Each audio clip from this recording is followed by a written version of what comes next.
Le livre de Job, chapitre 30. Et maintenant, je suis la risée de plus jeunes que moi, de ceux dont je dédaignais de mettre les pères parmi les chiens de mon troupeau. Mais à quoi me servirait la force de leurs mains?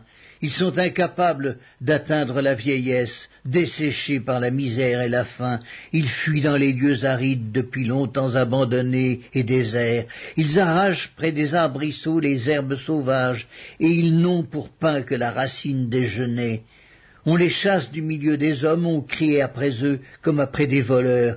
Ils habitent dans d'affreuses vallées, dans les cavernes de la terre et dans les rochers.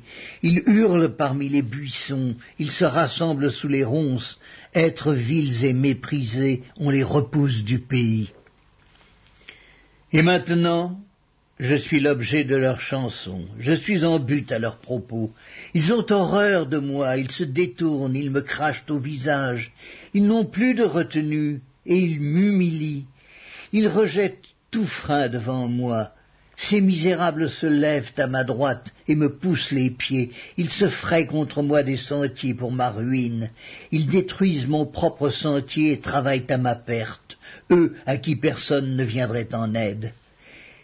Ils arrivent comme par une large brèche, ils se précipitent sous les craquements, les terreurs m'assiègent.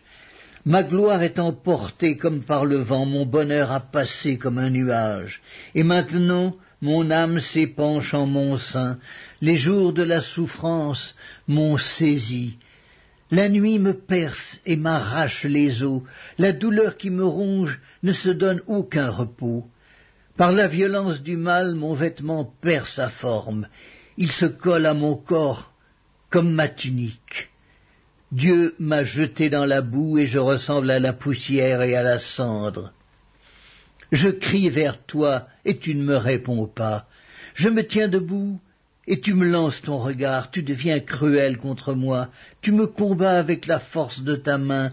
Tu me soulèves, tu me fais voler au-dessus du vent et tu m'anéantis au bruit de la tempête. Car, je le sais, tu me mènes à la mort, au rendez-vous de tous les vivants. Mais celui qui va périr, n'étend-il pas les mains? Celui qui est dans le malheur, n'implore-t-il pas du secours? N'avais-je pas des larmes pour l'infortuné? Mon cœur n'avait-il pas pitié de l'indigent? J'attendais le bonheur, et le malheur est arrivé. J'espérais la lumière, et les ténèbres sont venues. Mes entrailles bouillonnent sans relâche. Les jours de la calamité m'ont surpris.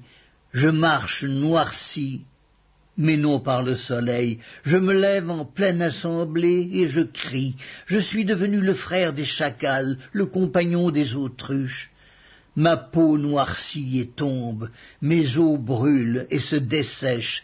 Ma harpe n'est plus qu'un instrument de deuil, et mon chalumeau ne peut rendre que des sons plaintifs.